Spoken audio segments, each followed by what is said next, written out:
lifestyle. Sports cards and we live now. Jeremy Lee in the building and every guest that you ever needed. Sports cards after hours keep the hobby heated. Updates, hobby talk like you've never seen it. Sports cards live and none could ever beat it. Sports cards is a lifestyle. Sports cards and we live now. Welcome to another episode of Sports Cards Live with your host, Jeremy Lee.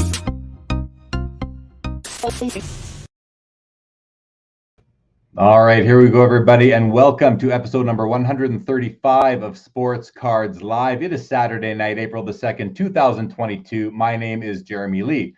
I do want to thank the guests we had 2 weeks ago, Adam Gray and Eric Myers, for the PWCC Premier Extended Auction Watch Party we had. What a great time. And also thanks to John Wee from Center Stage for joining on After Hours. Apologies if you were waiting for a show last week, but I warned you for a while leading up. I was at the Mint Collective, so no show last week. Next Saturday, I have to, is up in the air. I do have a friend's 50th birthday party next Saturday, so we will see what I come up with. Maybe we'll do a late show that night. I want to shout out channel supporter Whatnot. Check out their app for group breaks, 1-minute auctions. Buy it now. Hosted around the clock by some of the best breakers in the hobby. I got to meet that crew at the Mint Collective last week and excited to go live again now that they are set up fully for Canada. That is a beautiful change. Shout out the West Coast Sports Collectors Convention in Vancouver coming up April 8th to 10th next weekend. Check out bossashows.com. And the Sport Card Expo will be in Edmonton April 15th to 17th. I will be there. I cannot wait. And then the Toronto version will be June 2nd to 5th. I will be there too. sportcardexpo.com. Check it out. Shout out to TradeSafe, your risk-free alternative for trades and buy-sells from any peer-to-peer social media platform or marketplace. We've created a service, a process, and a team that makes remote dealing so much safer than ever before. TradeSafeHub.com, and be sure to add hashtag TradeSafeHub to any post you do on Instagram or Twitter, and that is basically listing your card for sale or for trade. Thank you to all of the subscribers, viewers, and podcast listeners. If you're not yet subscribed to the channel, please go ahead and do so. As always tonight, your comments, your questions are in play. Let's get to tonight's guest. He started in the hobby in 1990 when he was a young kid and started with 1991 Skybox basketball. He collected through high school, took a bit of a break, and came back in 2020 after discovering the hobby on Discord, buying Luca's. The good old Luca card, right? He now owns Rippin Wax sports cards. His favorite team is the New York Yankees. His favorite athlete is Michael Jordan. Born and hailing from New Jersey, let's bring him out. Chris Melillo, welcome to Sports Cards Live. How are you doing tonight? How we doing? We doing good. How are you doing? Super excited to be here. Well, it's great to have you on the show, Chris. We sort of met, I guess you could say, because of the episode I did not too long ago with Josh Luber when he announced the VeeFriends project and Zero Cool. You watched that episode, and then you kind of reached out to me from there. So let's just start with that, because we didn't know each other until last month, basically. And so what was it about the episode that we had with Josh Luber that made you sort of reach out to me, and I guess is part of the reason why you're here today? Oh, well, first off, I've been following you for a while on YouTube, sneaking in over the past 2 years, catching myself up on the hobby because of the individuals you bring onto the show. So he's one big name that I wanted to hear what was going on in the hobby, because I'm a breaker and it looks like Fanatics is coming into the sports card space.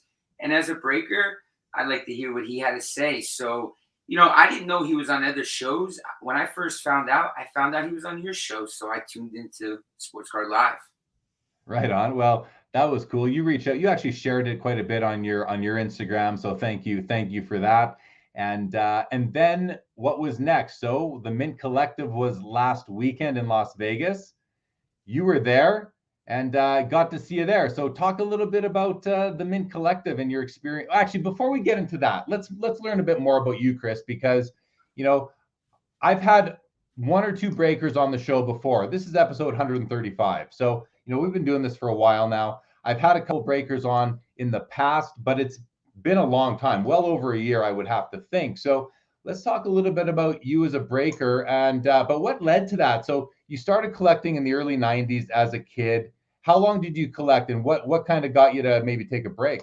So from what I remember as a child, Little League days, the 1990s. I'm born 1983.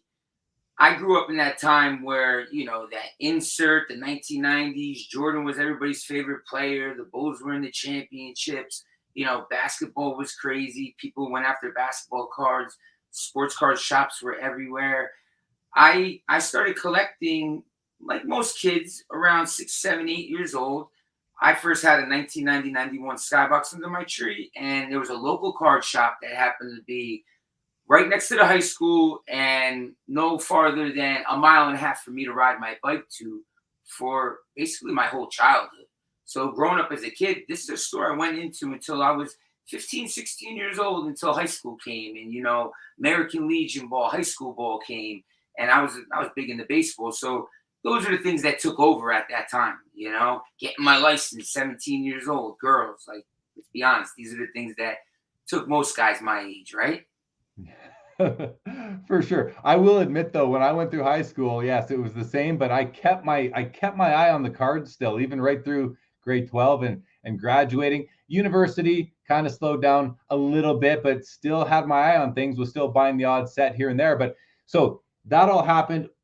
I mentioned in the intro that you got back into the hobby because you discovered some Luca PSA 10 prisms through a Discord channel. So what Discord were you on that was, and how did you get there if it was a sport card Discord? First, the Discord came about because I was reselling on eBay and Amazon.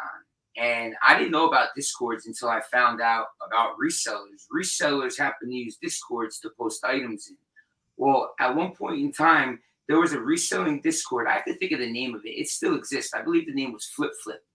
And they brought up Lucas at the time as a hot ticket item, maybe something to flip. I believe at the time they were 180, 190. And when we first really made the buys of 10 plus Lucas was at $300. And that was eBay right during the pandemic. I think it was right in the middle of March of 2020. I think that's when we made them, and that's before they made the next jump into the $500-$600 range. Because if you recall, the Luca went up over like a 24-hour, 48-hour period in the range of $200 to $300, I believe it was. So you found the Discord, you found the Lucas. How did that? So what happened to go from buying some Lucas to becoming Rippin Wax sports cards? Okay, so next thing it was bots. Bots were introduced inside of Discord because inside these Discords spoke about sneakers as a flip item. Well, sneakers were being purchased by using these bots. Well, Jeremy, in the beginning, I purchased a bot. The bot hit on target. And I'm sure you've seen the TikToks over the past few years of these guys with massive amounts of stuff ending at their front door. That happened to me in 2020. So talk a bit. Listen, I've never talked to somebody who's had a bot before on the show. So let's talk a bit about, because my perception of bots in the space is that a lot of people feel that it's unfair to have a bot because you're given an unfair advantage, sort of thing. Okay. So, but I raise this to you not as saying it's unfair, but because you're I mean, listen, I've heard you chatting before. We've been on Clubhouse together, and you're very open and honest with the way you approach things. So, and I appreciate. I think the audience will approach that too. But let's hear your perspective on bots. Okay, so coming from my thought is, okay, I need to capitalize on this space, right? So we're in 2020 or 2021 or 2022 at that given time. You want to use the technology in something that's modern that, gives you a hand up. These things are accessible to everybody, right? So if they're being used in other niches, why not convert and put this in this niche? So other people were doing it. It was working. It was something for me to be able to obtain a mass amount of product at once, or when they delivered given time, but I was able to order that much. Do you understand? That was a big thing. And the first thing, Jeremy, was to flip this stuff. Remember, I came from a reseller Discord. So the first intentions was to flip all these items. And that's the thought process first was, I'm a capitalist. Take one thing small and turn it into something larger, right? So I believe in that. And entrepreneurism.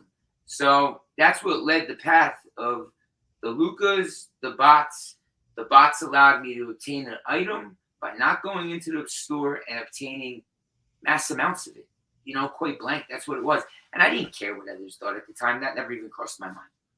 Yeah, and I mean, hey, if it's not illegal and it's available and other people are doing it, I can understand why you would just sort of, go in that direction and help yourself build your business. So let's keep the story moving along then. So you did it, you bought the bots, you accessed mass amounts or good amounts of inventory. And how did you, like, where were you buying what sites were you using the bots on? Like Panini, that kind of thing, or where? So the bot was first used on Target. It was Cyberbot and SwiftBot. It hit for Topps Megas baseball at the time. It was 2020 Bowman's, I believe. And it hit for, at that point in time, it was hitting for Prism stuff and Mosaic stuff. The bot would hit 100 plus megas, 100 plus hangers. Is what happened is people from the Discord came on my Instagram one night when I hit a load of product. Well, that one night had like 50, 60 people on my Instagram. I literally sold all the product for $5 or $10 more. Wasn't really there to clobber anybody. It was just there to move it over and have some fun. Well, Jeremy, that's where it all birthed. I went live again, and again. At that time, though, I was already breaking and spending my money, I could say experimenting in others' rooms, though. And then I had the notion that I could do it after that. So what was it like then moving from just flipping product to breaking? And how did you, I want to understand, how did you build up your following, your customer base so that you could, and then you've really advanced from there. We're going to talk about how you've come from Instagram, but how did you build up that following and build a reputation of someone that people wanted to do business with? So like anybody else, I called myself the Good Flip, and just built like a following by posting stuff in the beginning by a collector.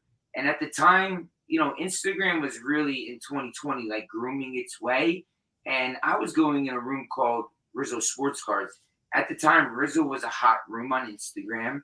A lot of the in people that wanted to get like the in product or the good stuff at that time, that was the go-to place. That's where I did my experimenting at the time. And that's where I first got my foot in my leg. And that's where I understood the entertainment aspect. I understood the buying, selling aspect. And I said one thing, Jeremy, I either want to be on this side or this side. And I chose this side to be on, not this side. So, that was pretty much it, quite blank, dude. I seeked opportunity. So now you need product. When you're a breaker, you need product. And, my understanding is that it's everybody's understanding how hard it has been to get product over the last couple of years. It's tough to get direct accounts. Have you ever been able to purchase directly from Topps, Panini, or even maybe not directly, but from the major distributors? Or are you someone who has to pick up your product on the secondary market? It's my favorite topic of conversation that we're about to have here. Okay, so this is a type of conversation that can get pretty deep as a breaker. I think anybody listening to this or anybody that will be listening to this completely understand what I'm about to say. So as a sports card breaker who was birthed in 2020, I would say during the pandemic stage, we like to call it, this was a massive stage of growth. And at this time, I recognized immediately, because of sports card stores and my old past lineage and history in the hobby, I right away went to a couple sports card stores that I grew up to as a kid, and I asked right away, how can I obtain and what can I do? They basically started explaining to me, and that's when I found out right away about, GTS, Southern Hobby, Peach State, all the names in the hobby, Gold River, every name that you could possibly think of that was wholesaling or selling wax, and what was the strategy to be able to get into them. Now, I owned a previous business before, so I knew opening LLC, EIN number, going those routes would be some of the first things. But I also wasn't as young as maybe some of these other guys or blind to that. I had a father that was a banker. He taught me business savviness. So I've owned a few LLCs. So I jumped to that right away. And what I did was I recognized that it was going to be very hard to break in and buy off a distributor. So I immediately took to finding any way to buy wax, any means of what I like to find, what I like to call the black market of wax.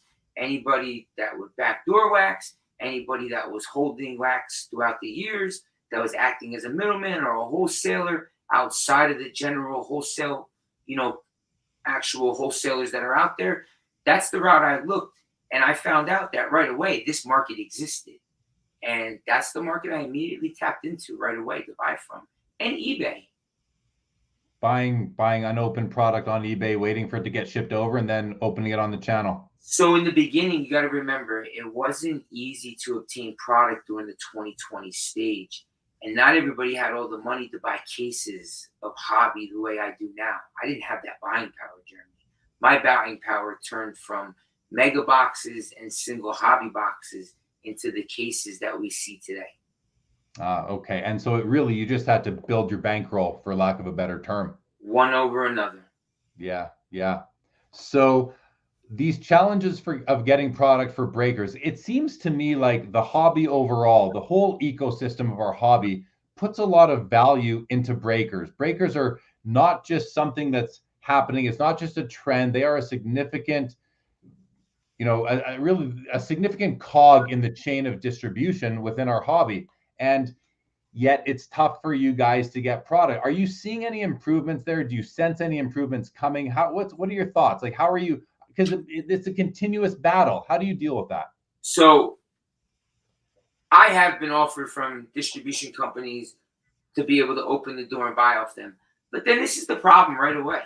They immediately create kind of a roadblock. And the roadblock that they create is they charge a higher price than I'm already paying now. So if I already went this route that I went, and I'm buying product the way that I'm buying product, right, which I like to call the black market of wax. There's all these other ways to pre-buy. I mean, you could even go online. You could pre-buy months in advance and catch wins, because by the time the product comes out, it could be 20, 30% higher. So you already made ROI there. But I've had the opportunity to buy off them. How could I go now and say, okay, I'm going to go now spend $60 more every single box? That's what they want to charge me. And don't forget, I have to now build in allocation with them. So I'm going to have to pump a significant amount of dollars to them over a longevity of time in order to build the reputation and rapport with them now, So I just opted the route to not go that way, to continually to lay down. And listen, I found channels. The reality is I found outlets, and I found ways that we do not need to use distribution. Wow, really interesting. Let's just switch it up quickly. Are you a collector as well, personally? Yes. And what do you collect? So first off, let's talk about something I love. Gary V's right here. I think most people that know me know I love Gary V. So why do you love? Tell me why do you? What is it about Gary V that you love? What resonates with you? Okay, so in 2017, 2018. I started following Gary V. My son was born in 2018. That's when the reselling came about. When I started reselling, Gary V was somebody that resellers really looked at. So 2018 and 19, I'm a reseller. I'm looking at Gary V. Gary V's a garage sale guy in New Jersey, back in the sports cards. I'm in the Discords. Next thing you know, you're putting the things together now. And at that time, Gary V had Allen and Ginter's. And I went out and bought 17 autographs of his and graded them all. I think at one time, I could say I was the largest Gary V collector in the country of his autograph card, at least. But yeah, it's he helped change my life, Jeremy, by listening to the things the man provided, by allowing me to take action in his daily. The man takes the things, I'm from here. I understand him, I think. So the things that he said, I applied in my life, and I look at me today and I look back and I say, it's a direct effect of taking action by certain things that he allowed me to see, you could say. So he showed you, he inspired you. That's basically what he inspired you. Hey man, that's probably the most sort of genuine and reasonable explanation I've heard as to why somebody would, never mind be a fan of his. And I know he has millions and millions, but also own his cards. Like that's I don't know. That's pretty genuine right there. Do you collect any athletes, any basketball, baseball, hockey, football cards? So can I tell you this too? It's not just that I collect of his. He came out with a K-Swiss sneaker that I have over here. They only made 300 of them. I collected that. He came out with a special edition Gary V Puffs cereal box. He gave them out to his podcasters. I got my hands on one of them. Nice. Gary V's Wine Library is 20 minutes from here. In 2020, he did a special show there. I met him there. I was able to take pictures and autograph with him and everything. Down to earth guy, absolutely awesome. But yes, I do collect other athletes. One athlete right now that I love to collect, I love to collect LeBron James. I've been a fan of LeBron ever since the Kobe tribute card. When that card was horizontal sideways, him dunking, it recaptivated me wanting to reinvest in the LeBron James. I recently just started buying Mickey Mantles again. Mickey Mantles? Yeah. Like vintage? Yeah, I think it's a big play. After seeing Card Ladder the other day post, the Babe Ruth Goody, and I noticed that it was up to $60,000, Jeremy. I had two of them in my hands, Tampa Bay show, less than a year ago. The guy wanted $19,000, and I didn't buy him. And I see one $65,000 now in a PSA 5. Oh, it blows my mind, that market that exploded there. So, yeah, I don't want to miss out this time. I'm buying some Mickeys. I love it, man. Okay, let's take a minute. Let's say hello to the crowd. We haven't done that yet today. Jake Dahl, what is going on? We got Richard Zangrillo in the house. Jeff McMahon, MLW Fishing Man, hello to you. Drew's Cards is here. Lucky K, good evening to you. There we go. Shout out from Richard. Rippin Wax in the house. Alf Gaudette says, nice shirt. I'm wearing my Whatnot shirt. I'll tell you guys one thing. If for no other reason, you go to the National, you go to the Mint Collective next year. The Mint Collective, by the way, was excellent. It's going to be an ongoing thing. You can come out with a nice collection of T-shirts and hats. Oh, hey, check it out right here. Check it out right here. There it is. Is that how you wear it? Is that how you wear it? That's Hold on, wear it up above the. There we go. That's my. I even got a Rippin Wax shirt at the Mint Collective. I know. You wear it so much better than I do, Chris. So much better. Big Rube says, shut it down. He wants to know to you, Chris. Big Rube here from Card Fellas. What's your favorite product to rip?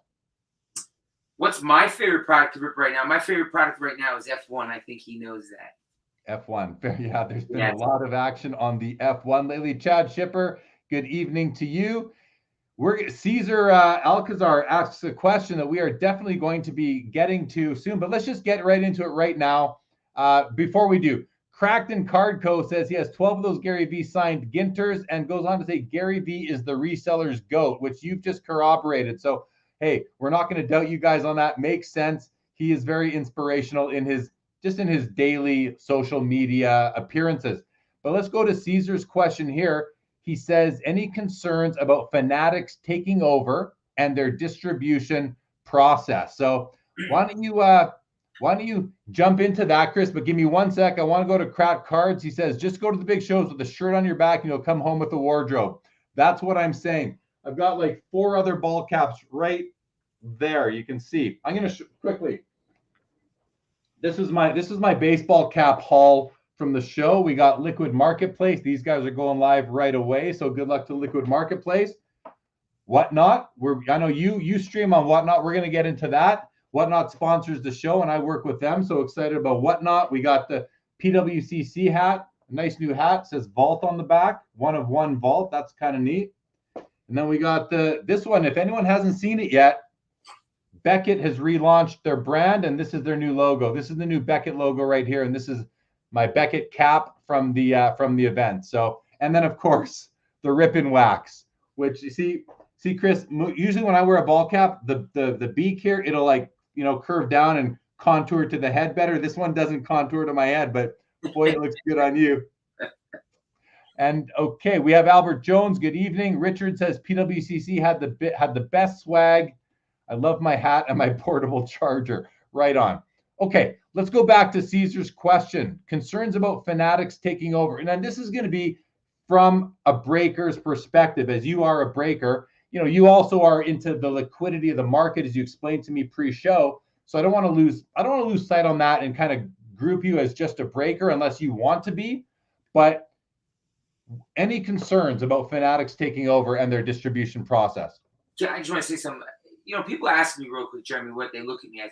I think I'm a sports card breaker, collector. I'm one of you, but I'm also an influencer in the space, learning to share my experience and provide that value through, the things that I've learned through pros and cons. I just want people to realize that, though, that my experience is to provide that for you guys to see, to try to help you in any way. Now, what was the question again? One more time. Any concerns about Fanatics taking over, with their licenses and their distribution plans or process as you understand it to be? And hey, maybe you have some insights because you probably got to talk to them at the Mint Collective, but and maybe take us through not just your current thoughts, but as a breaker, it's the same thing for local card shops. It's the same thing for the employees of card companies who weren't sure when it was announced that they got the licenses for baseball, football, and basketball. Most of the licenses, if you're working at Topps or Panini, you might have had some concern. Those concerns have been alleviated if you are an employee of Topps. I don't know what's going on behind closed doors at Panini right now, but from your perspective as a breaker, how has your kind of emotional response evolved from knowing that Fanatics was coming in all the way through till today? Has that been a bit of a roller coaster? How's it evolved? First, absolutely a roller coaster. When I first heard this in the break space, instantly emotion comes into play, and I say to myself, "Oh, what am I going to do? Fanatics comes into this space, they're going to look to, gobble up the space and take it over." But hearing him speak on your show, hearing the talk in the community, hearing Clubhouse, hearing him speak, hearing the outlook on what Fanatics really wants to do on the space, from what I'm seeing so far, is they don't want to just come into the space and roll everybody over like this bulldozer and get rid of everybody. We're not going to see that happen with these card shops. We're not going to see that happen with the breakers. I think they believe and they recognize that breakers helped grow the space over the past 2 years, that they're a strong part of the ecosystem, and so are the sports card shops. I believe that they're going to find a way in order to bridge the gap here. And what I mean by that is being able to provide a product that can be given to breakers and sports card shop owners, recognizing that they both have a play in the hobby, that foot traffic is just as important as virtual traffic, even though that virtual traffic can lay down 10 times the amount. And we all know this by revenue dollars, that you have a breaker like me who could drive a few $1 million a year compared to what your local sports card shop can do. And that's simply and solely the fact because I'm a virtual sports card store, because I can drive virtual foot traffic in the amounts that a store just can never do. It's just not possible. So I said to myself in the beginning that I needed to recognize what was going on here and learn as much as possible. So I immediately took to the internet, tried to find out as much as possible. The Mint Collective cleared some things up. I got a chance to speak to Fanatics at Mint Collective. I spoke with the memorabilia department. I was lucky enough to say that I'm loving to bring Fanatics to the table. I think I'm okay to be able to say that. I'm going to be having memorabilia to start with. We're going to put it on Whatnot. We're going to do helmets, mystery boxes in the shape of, anything they have to do with the memorabilia side of things. And the reason I'm intrigued to do that was, I want to be able to show them that, Whatnot's the platform that, things like this can be done on. And the space that we're in right now calls for this. And that breakers my size not only can just move wax and move slabs, but we also can move autographs, because there's a huge demand and a huge place for autograph memorabilia in the hobby. We are seeing that today. Whatnot actually has a niche, a whole division dedicated just to memorabilia now. I think it's run about 2 months in running. But I also recognize and hear that, they're reaching out and they're recognizing what is taking place over the past 2 years. They're recognizing the players, the ones that draw attention right now, the ones that produce numbers. They need to know all this. I think that they're going to come into this. I think they're showing already that they're understanding A, sports card collectors' behavior, B, breakers and sports card shops' behavior. I think they need to understand all those characteristics and group it all together and realize what's taking place. And from what I know right now, they're doing a very good job at putting all this stuff together right now. I think you're going to see them move very quickly. I think that we're going to see them with some sort of break team. I think they recognize this. I think we've heard this chatter a little bit before. And we also heard the chatter about them and, maybe releasing Dutch auctions to release product maybe and allow the sports card breakers and the shop owners to maybe dictate the price of the market maybe. When I heard stuff like that, I was very intrigued. Why wouldn't we be? Wouldn't that be completely transparent and something that would be like on a voting system, something that is democracy right there? Is that the right word for it? I don't know, but isn't there like some type of system there that if we bid it and chose blind Dutch auctions or Dutch auctions to set the price of a product, wouldn't that be as legitimate as it could get? I would think so. So when I heard things like this, super intrigued. There's some more stuff, until I recognize and start to learn more about it and speak more to people and Fanatics and Tops and people along those lines. Let's just say I'm very interested. My ears are to the streets, just like yours are. And when I can share more information or when I hear more information, I'd love to be able to share it with you.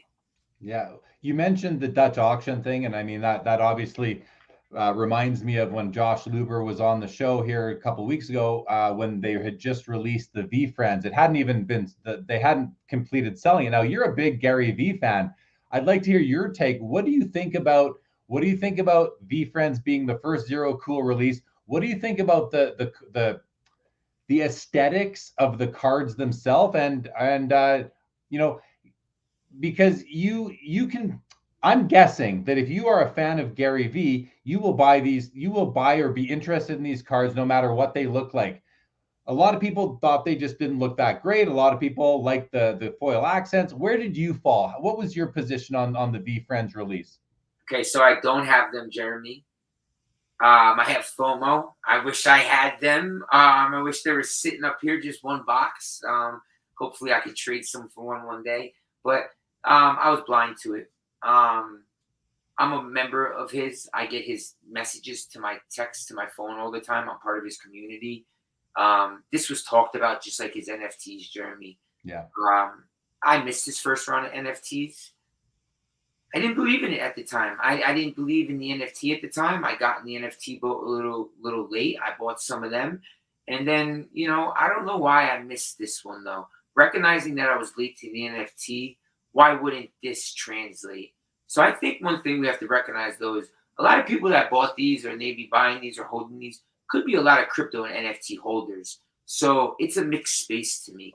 When I first heard of the box price going crazy, me as a sports card breaker and heavily initiated in the sports card space, the first thing I said is, I don't like this. No way. Something wrong here.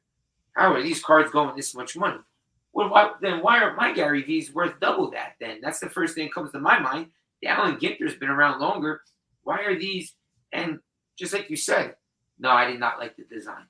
I thought it was just, I didn't understand it. Now, though, I'm starting to understand it a little more. I'm starting to recognize that, look, I talk about the oddity. These embody the oddity. Like, I think we can agree upon that. These are as odd as the oddity gets. And if that's what I'm preaching, then what happened here? So, it makes sense. Why wouldn't it make sense? I think everything in this space right now is the unorthodox. Yeah. Anything in that nature could happen. And when it does happen, I think we go look back at it and try to find out reasons why it does. So when we see other things that come about in the space, kind of with these characteristics, maybe we could be a player on these new things. Yeah, no, that makes sense to me. And I appreciate your honesty on, how you feel about it. And at the end of the day, this is the very first trading card product under Fanatics. So there's something historical to that. And obviously Gary Vee is a key influencer in social media. So there's something to that. And if this IP ever turns into something, these would be their very rudimentary early sketches of these characters, right? Wow, you just got me thinking right now. Did we miss the boat? I mean, did we miss the boat? If the Well, I way didn't. you just said, could it? Is it the? It's the first Fanatics, correct? It is, right? Yeah. So I think what you just said right there is going to make people think. I don't think everybody looked at it in the way you just said it. I think people looked at it as Gary V and Gary V only, and I think that's why a lot of us missed it. And at the end of the day, let's be real here. Gary, I love you. Hopefully you listen to this, but he's trying to buy the Jets, isn't he? Isn't that the end goal here? That is his end goal. That's what I've heard. Yeah. Too funny. Okay, let's. So I didn't buy any, but I did get a promo box of it. This is what the the promo box looked like. I haven't even done anything with it because I was supposed to get this the night before he came on the show with me, but because I'm in Canada, it didn't get here. I finally got it when I got back from the Mint Collective. I got this thing, so this is what it looks like, and let's just see what's inside because like I said, I haven't gone through this yet, but that's what came in these promo boxes of the VeeFriends. So there's like a handwritten, I don't know if that's actually Gary's autograph on there, but if it is, he wrote my name and his autograph. It comes with like an old floppy disk with, it says something on it. Oh, it's Josh's manifesto, I believe. There's a cap in here. There's a disk drive, and then the box of VeeFriends is under there. I haven't even taken it out yet. So, but I think this itself is a pretty cool collectible at this point in time. You want to trade? For a pack of Upper Deck Premier Hockey. No, I'll keep it. Hey, Richard tells me that is 100% Gary V's auto. Well, isn't that nice? Very nice. I've never had a Gary V auto before. Let's see what people are saying about my hat that I'm wearing here tonight. Chris, all right. Lapper, good evening. Welcome to the show. Justin Vick says, I'm looking forward to their pop culture releases. We know Jackass is coming out here. Will be the next one. Show Your Slabs is on the show. The hat game is fire. You better believe it, Corey. You better believe it. Bobby Burrell knows. What does that? Bobby says it's the Fanatics rookie product. Yes, it is. Yes, it is. Rich says, no one has better hat game than Jeremy. I'll take it, Rich. I'll take it. Justin Vick says, put some G.I. Joe cards in that flashy box. Yeah, hey, we no, I will not do that. Will not do that. Chad Shipper, another night of SCL. Very good, very good.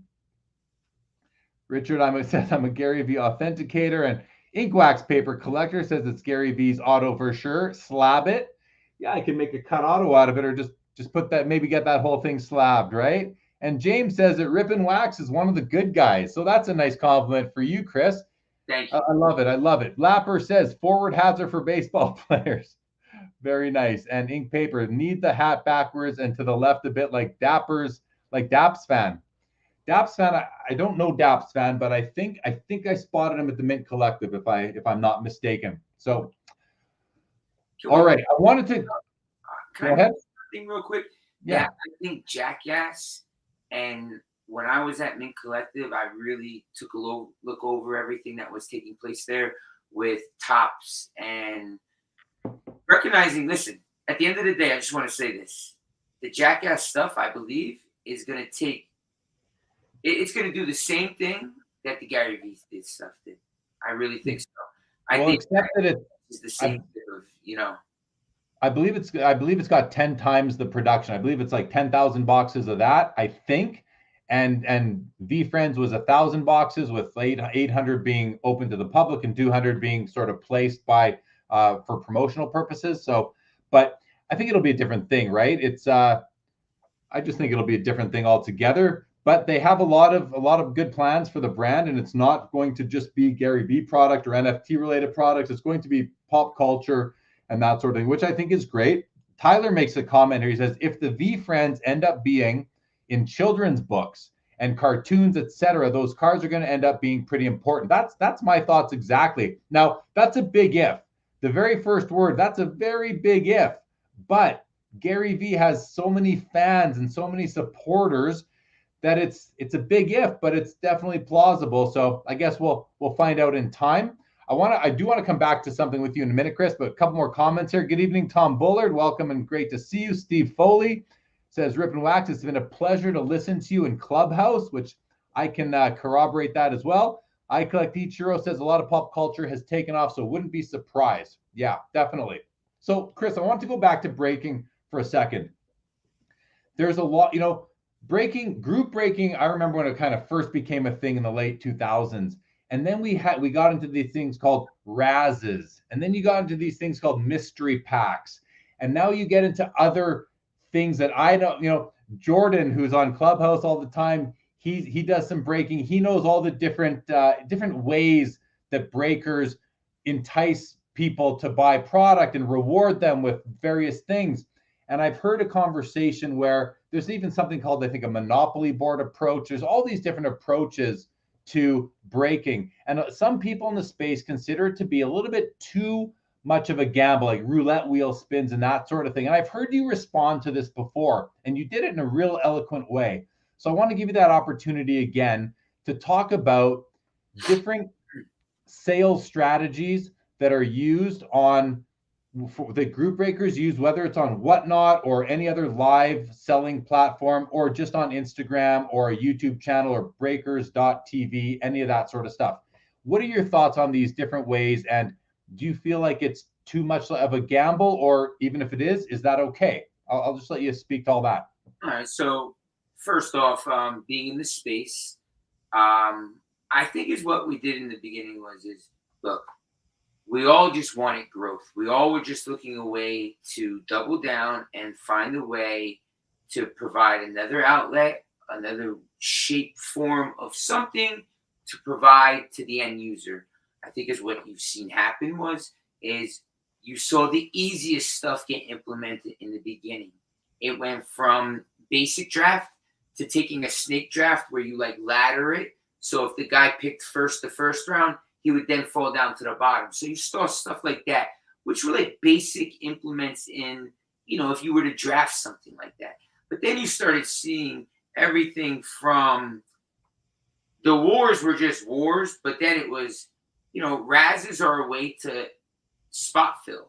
It was a way for people to take one spot, break the spot down, and how would you do that? That's when they had to come in with either a dice roll, names, numbers, randomizer. That's the only way you would be able to do something like that.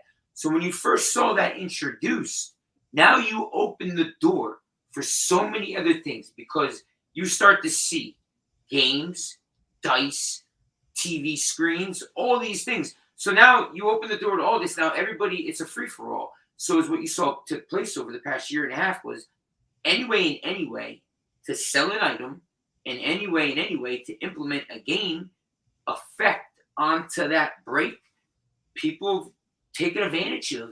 And they've taken advantage of either the platform they were on being able to do it. We've watched Whatnot. And listen, this is Whatnot's job. Whatnot is so new. I want people to know this, that you're going to see Whatnot have to clean up things. It's a new space. They're brand new. They're learning as well. But you got to remember something. They're implementing. When there's something that's wrong, they're taking action, either weeding it off or implementing something new. So we have to remind ourselves that on Instagram, on Facebook, nobody's going to do that. The breaker's going to do what he wants to do and continue to do, because Facebook and Instagram, they're not catered to sports card breakers. They don't even care. Their Instagram is for social media. If a person decides to take their niche and go onto Instagram and provide their niche and that value through that platform, that's their choice. Whatnot was made for these purposes, to provide a seamless type of value and a seamless type of solution to the sports card breaker, or the live seller, you could say, because Whatnot at the end of the day is for live sellers, depending on the niche that they're in. But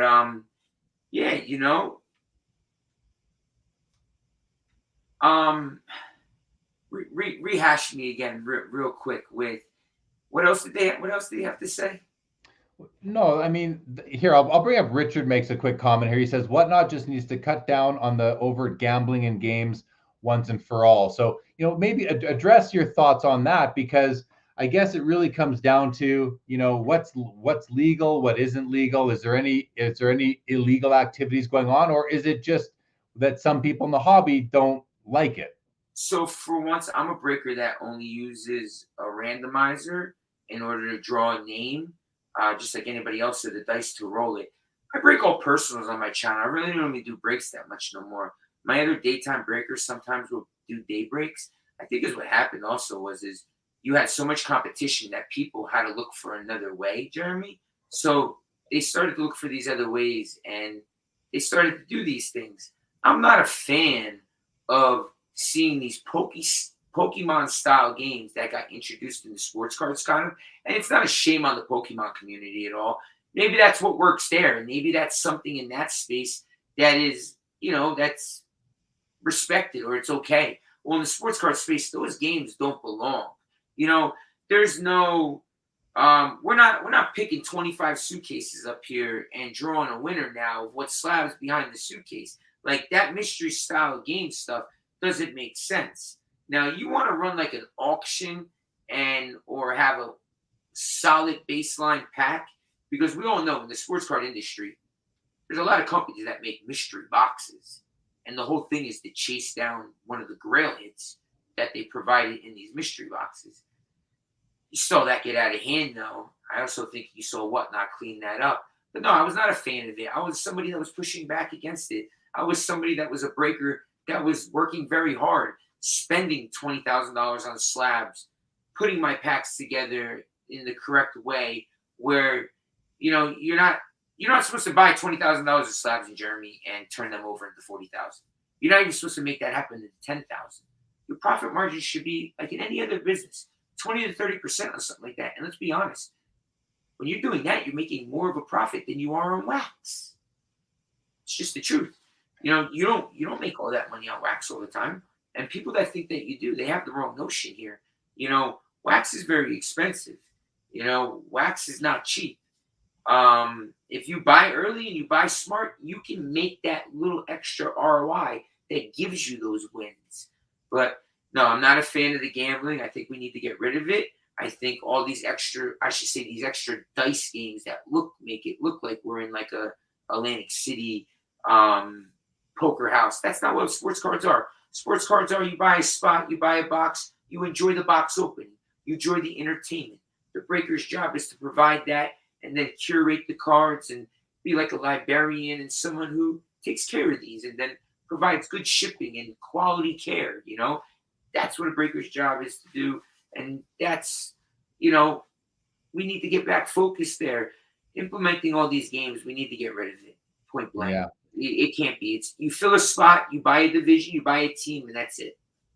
It seems to me like you said, it seems to me like people were just getting more and more creative with ways to do it. But, maybe there is a line that gets crossed, and then it just comes down to the community to really scale it back and, kind of center again and reset the room and move forward from there. So Chad Shipper says here, I got back into the hobby a few years ago after basically stumbling into breaking, opened the doors to acquire more products like the cup, which is, hockey's exquisite or national treasures that I normally couldn't drop that kind of money to buy. So there's, I don't think we need to, I think we all recognize that breaking it's not a fad. It's here to stay. And it's something that a lot of people like. We had some more comments coming in on Gary V's VeeFriends. I like Willie T wants to know, will there be a VeeFriends in the near future? I can tell you all that Gary is a much better drawer than I am, believe it or not, but I'm sure he is. Justin says, I'm not sure the characters are mainstream enough for large licensing deals. Ink Paper says VeeFriends is the next Pokemon. Tom Bullard doesn't see Gary resonating with kids too much, to be honest. Kids book, yeah. Cartoons, not so much. Could be. I mean, I read my 3-year-old 3 books every night before he goes to bed, and some of those characters in those books, the Mr. Happy book I read him last night, not that much more creative than Gary V's drawings, I got to tell you. Sure. Tyler says Gary's a big picture guy, so I wouldn't put him past it in the future. That's for cartoons and that sort of thing. Justin Vick says, I view VeeFriends as an entrepreneurial sandbox for Gary. It puts his document the journey principles into practice. The blueprint worked. I think he'll move on. Interesting. Very interesting stuff. Joe Neiman says, Rippin is the man. Bring in the knowledge. There you go. That's for you, Chris. Justin Vick says, love the thought Chris puts into the breaking game. Sounds like a professor. There you go. Professor Rippin Wax. How do you like that? No, I appreciate it, man. I just want to say something. I think I have a lot of my followers watching us tonight. I have a great community. I have a great community on Whatnot. I just like take the time to thank the community. I think the community is growing. I like the opportunity for my community to become your community and to recognize that guys like me and you and other sports card store owners and collectors and hobbyists and influencers, we all need to start working together and shedding light on how this hobby continues to grow together and how we continue to educate the youth and how we continue to progress to move forward together. And, you know, I listen, when you asked me to come on, I've been ecstatic to come on. I respect you. I respect the hobby. I love my followers, and just take the time to just give a little thanks to them right now. Oh, I love hearing that. And, you said like, we need to help prop each other up. And that's one of the things I use this show for, Sports Cards Live, is to introduce more and more people to the hobby, or to my audience that is a small part of the hobby. But still, it's a great way to just get more people to know more people, even though, they don't know you personally. Hey, I didn't know you personally until I saw you at the Mint Collective, but it's platforms like this, shows like this, podcasts, various, whether it's Facebook, Instagram, Twitter, and then you meet somebody in person, you shake their hand, and it does take that to the next level and really helps enhance all of our experiences. And something I've experienced, I think you'll appreciate this, Chris, is, myself and several partners, we just launched Trade Safe. And I've talked about at the beginning of the show, we've been talking about a lot now, we're really trying to push it. And, basically it's a platform to help people do trades remotely. Okay. But I don't want to talk about that. I want to talk about the support that we have seen from other entrepreneurs in the space. Both startups and established companies in the space are reaching out and saying, hey, we love what you're doing. We love the idea.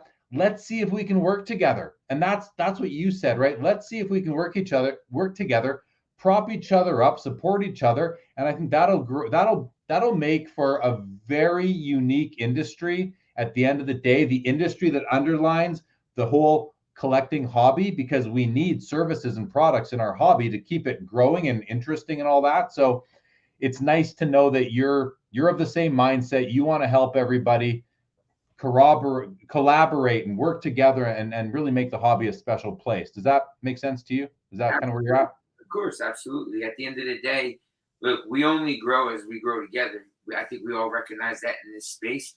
I think the stores started recognizing that. I think they wanted this, and then when they saw it happening, they were a little, at the end of the day, look, this hobby is going to grow. It's going to continue to grow. We just need to find ways and channels and make sure that we have when you enter a break room, it's nice to see people say hello. I think that we've missed out on some of the morals, values, and some of the guidance in some of these things. So I think it takes guys like you that run this, guys like me that run a break room, we make sure that we teach these young kids that, pay respect to the breakers, the sports card shop owners, the older guys, the guys that run the shows on the weekend. Listen, everybody's a collector at the end of the day. Everybody loves this that's involved in it. We all grow together, but, let's talk about that. The break space. The break space has been an ugly space, Jeremy. Well, I mean, it's really changed a lot. I remember the very early days. You had a few key breakers in the space overall. There weren't that many, but and then I think a lot of people looked at it and thought, well, okay, the space is full. I'm not going to bother. How much more can it evolve? But look how it's not only evolved in terms of the kind of the sales strategies and the entertainment value, but it's also evolved in that now there's all these live marketplaces. We've got Whatnot, we've got Loop, we've got, you hear about Facebook wanting to get into the space. You hear about others that are being created, behind closed doors right now that are going to pop up soon and try to gain some market space. So a whole new service has sprung up really to support the breakers. And so you're pretty regular on Whatnot nowadays. Is Whatnot the only platform that you use now to break? Well, so yeah, Whatnot has been my home for almost a year now. Jeremy, I was one of the first Instagram breakers to come over there. When I came over to Whatnot, I think a lot of people in the break space on Instagram, the space I came from, recognized the noise that was being made there.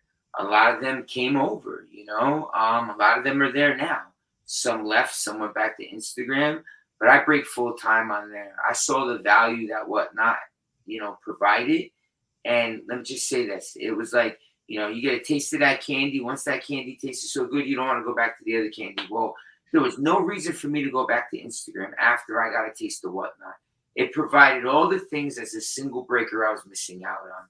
I was spending a lot of time on writing labels. It provided me my labels in a certain fashion that I couldn't do before in that timely manner. Okay? It provided payment, which is a huge issue in the industry of sports card breaking. You need to collect payment to secure in order to pay for the boxes. You have multiple people coming through your feed. A lot of action, a lot of movement. You have to check a website constantly, check what shape and form you're collecting this money. Now, Whatnot was able to provide that, So it just started clicking all the boxes for all these things.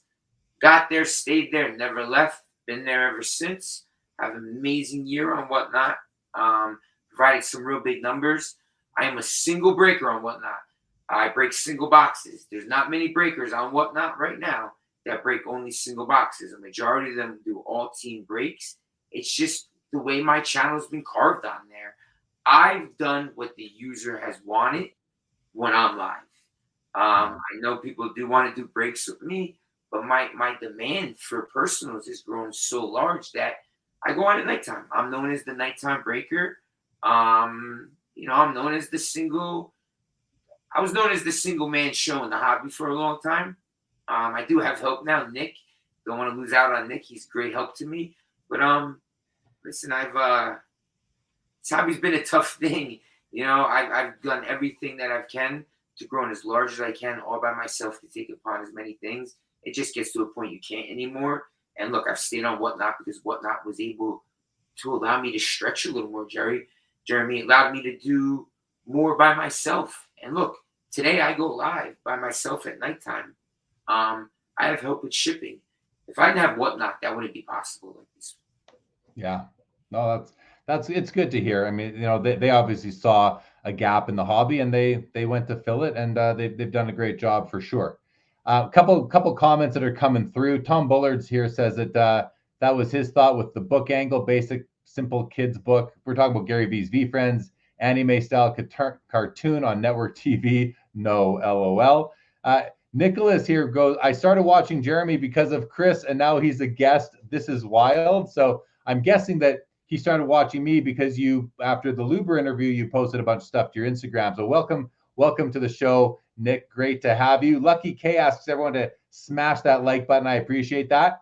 And Willie T here. This is off topic, but wanted to mention after watching John Wee on the show here 2 weeks ago, he installed the Center Stage app. Can't speak highly enough about it. Everyone I show it to loves it. Few bugs, but still solid. That's nice, Willie. Yeah.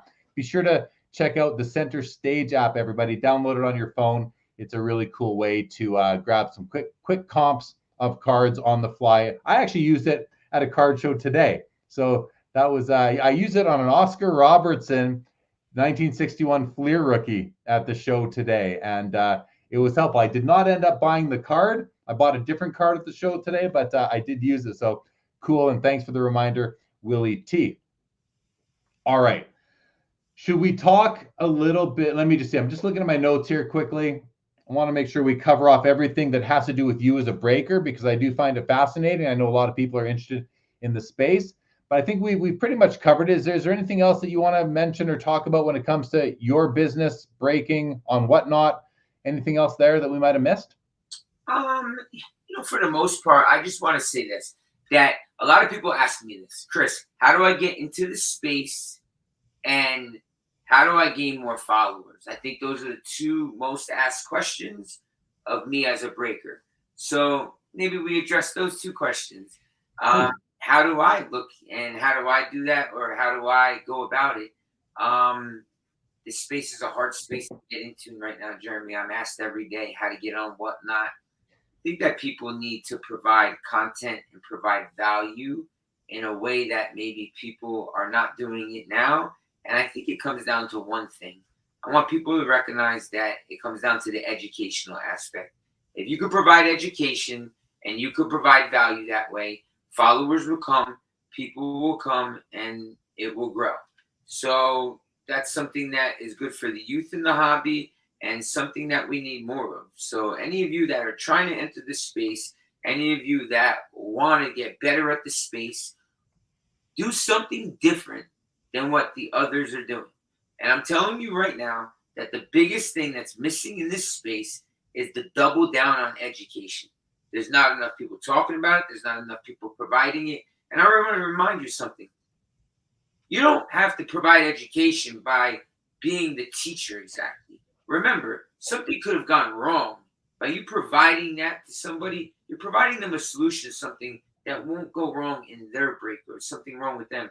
So these are all the things that I want to recognize that, that's how you win at this. That's how you gain followers. That's how you grow. That's how you become a breaker. Look, you need money too, obviously. But let's come up with business plans. A lot of people started off by just opening boxes. They got lucky. People continued to open. It's very easy to run a business when the business is running and bringing in money because it covers all the mistakes. But when it comes down to it, when business starts getting hard and when people start coming to the room and the cash flow changes up and the boxes aren't being opened at that speed anymore, now we're going to get down to real business. Now we're going to see the real money that's being made. All the mistakes that were there are not going to be hidden by the dollars that are coming in anymore. And this is something that I recognize that happened to a lot of people in this space. That's happening now, and I want people to know I'm a breaker. If I can provide any value, please recognize the things I just said. Yeah, no, you make a great point, and it's really important for the hobby overall, not just for people wanting to get into the breaker space. It's important for in every area within our hobby that people who have been here for a while share their knowledge and help people because we're getting a lot of new people into the hobby in these recent years, and if we can, there's something to be said for kind of paying your tuition, but there's something else to be said for helping people minimize the cost of that tuition and mitigate that risk a little bit. So I think it's really important. You make a great point there. I'm glad you bring it up. I collect Ichiro adds on. He says, if you've been in the hobby long enough, sharing your knowledge is one of the absolute best things you can provide. I think that's really well said right there. So let's use some of our experience and knowledge and address Cracked Cardco's comment here. He says, thoughts on non-sports cards like the Eminem and Beyonce 2003 Top Trumps, 1991 Panini Snoop Dogg sticker rookie as investments. So, I don't know if this is up your alley at all, Chris, but Yam Wax there's Yam Wax on Instagram. He's famous for spotting a lot of these sort of oddball or non-sport sort of cards, rookies, if you will, of celebrities. And I love them. I do not have a Snoop Dogg sticker yet, but I want one because I love Snoop Dogg. So I'm all down for that. The Top Trumps is an interesting product as well. I have a few cards from there, including the Elon Musk and the Warren Buffett, and I think I also have an Adele, which is just fun to have. So as far as investments, listen, I'm not going to say if I think they're good investments, but I think they're awesome collectibles because they are the cardboard version of these people who are historical figures, celebrities. So I really like it, but I collect more than just sports cards. What about you, Chris? What are your thoughts on these kinds of collectibles? Well, you're right up my alley here. I think you heard me say this before. My followers know this. I'm a fan of the oddity. I've been talking about it all 2020, 2021. I was talking about it, but 2022, I've been a strong push at the start of this year to say this was the year of the oddity. This is the year that your lovely hockey becomes very relevant.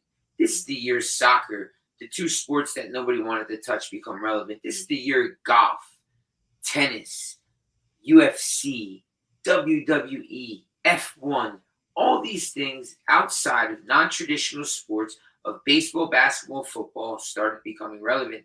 We saw people are doubling down. Star Wars, we're seeing value across the board here. So when it comes to oddity stuff, I love it. Keep thinking along these lines. I think there's huge value out there. I think there's value out there in all types of things. Everything from anything that is culture based. I want you guys to remind yourselves this. The hobby is not just sports cards. Sports cards is a cultural thing. Anything around those times will become relevant, I believe. I believe Legos from Star Wars to G.I. Joes to Nintendo to Atari to certain stuffed animals, like all these things, that is today's art. I want you guys to remind yourselves that. So when you talk about the oddity stuff, I love it. I love everything to do with it. I'm going to keep talking about it. I'm going to keep providing anything that I find along, those lines, that there's value there to my people and to my followers. I've been doing it. I was a huge catalyst for UFC when it first came out. People thought it wasn't going to do good. Look at it now, $25,000+ a case for inaugural. Look at the oddity F1, $20,000, $30,000, $40,000 a case for 2020. I mean, Jeremy, that's insane. Those are the oddity. Yeah, no, for sure. And something else I'll add on to that is that if you're someone out there who is looking for, an opportunity either to buy something and see its value go up and appreciate, or you just like something that no one else likes right now, it doesn't mean that won't change in the future. And I can speak from experience. I was buying those Star Wars Wonder Bread cards about 6 or 7 years ago. They're from 1977, 78. They're some of the earliest Star Wars cards. And I had a couple PSA 10s of like a Luke Skywalker, maybe a Darth Vader. I forget what I had. And I bought them for $100 or so each. And 5 or so years went by, maybe it was 3 years went by, however many years went by. I don't remember exactly. But I was, going through my collection and deciding, is there anything that I should move and maybe, move out of my PC, raise some money to buy other cards. And those cards hit the chopping block for me. And, 5, 6 years later, they go up in value significantly. And I feel like, hey, I was onto it at one point, but I got impatient with those particular cards. So I moved them out and I missed out a value opportunity. Now, it's okay. That money went to something else. I'm sure it did just fine. I had fun, whatever it was. But the message is that there might be something out there that you think is cool right now, but you're early to the game. And don't let a couple years or a couple months go by, nobody else notices it and get discouraged. I'd advise you, don't get discouraged. Stick with what you think is cool, because there could be a time in the future where other people catch on and now you have something that may have gone up in value, and that might be what your goal is. So mission accomplished. All right, let's go to a couple more comments here. Joe Perot says, great show. Hell of a game between Duke and North Carolina. Yeah, so it's over? Can I? It's over. UN 77 UNC. It's hard. Nicholas lets us know UNC wins. Great game. That's good. Thank you. If anyone knows the score, I know no one cares as much. Well, maybe some do, because there might be some Canadians on. But if anybody knows the score in my Flames game right now, let me know the score in the Flames game so I don't have to go look at my phone myself. Love to know. Started about an hour ago. Love to know what the score is there. Justin Vick says, there's a Canadian board game I want just for the trading cards called 1991 Face to Face. That's neat. Cracked is looking for the, Bieber Drake rookie. You're sitting on 11 PSA 10s. Yeah, that's a card. I do want that card. I'm a fan of both Bieber and Drake. They're both Canadians. They're both international superstars. Thank you, Lapper. Appreciate that. 2-2 in the Flames game. That's a great card, Cracked. I'd love to get my hands on one of those for the class. See, I was gifted. My buddy Ben Carlos gave me a PSA 9 91 Hoops Will Smith card at the National last year. And I've always been a huge fan of Will Smith. But then look how they always say, well, Charizard can't tear his ACL sort of thing. Well, what could Will Smith do to impact the value of his collectibles? Well, you don't know what it was going to be, but no one thought it would be smacking Chris Rock at the awards show, right? Never that. But that's what happened. So I'm kind of like, I have this Will Smith card, and I'm sort of like, I do have a lot of fond memories of watching him on TV and in movies, but there's a bit of a stain on him right now. And so that said, Bieber Drake, I'd love to get my hands on one of those. But hey, they could do something stupid in the future too. That doesn't necessarily mean that you don't still like the card. I still have great memories of watching Will Smith. So Anyway, it's funny how these conversations can go, sometimes taking all sorts of directions, right? Let's switch it up again. Let's talk a little bit about the Mint Collective, because you were there. And I was walking the floor at a card show today for a couple hours, and a lot of people there said, "Oh, how was Vegas? How was the show?" I didn't go because I didn't think it was for me. I heard all those sorts of comments. I'm curious, what were your, so many people weren't sure what it was going to be, and that's normal. It was the first iteration of this event. It was the first time that there was a thing called the Mint Collective.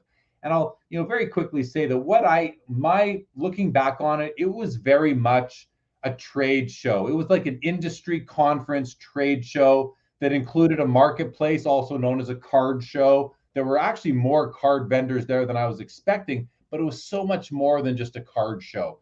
So for you, I mean, you're a breaker. You have Rippin Wax sports cards. Why did you go to the Mint Collective, and what were your expectations, and were they met? Well, first off, let's give a shout out to Dave Marino. Let's give a shout out to the people that put Mint Collective together. Ray was a big part of that. I know Dave was working with him. Dave's awesome. I spoke to him a lot. First in the beginning, when I first heard of it, I didn't know what it was going to be either in the beginning, Jeremy. But as I got involved in it and spoke to them and started to find out what it was, it seemed like to me that this was going to be an event that me and my buddies spoke about before. It would be more or less like an industry type of trade event with, a lot of, I thought it was going to be a lot of breakers or guys that were like niched into the hobby heavy.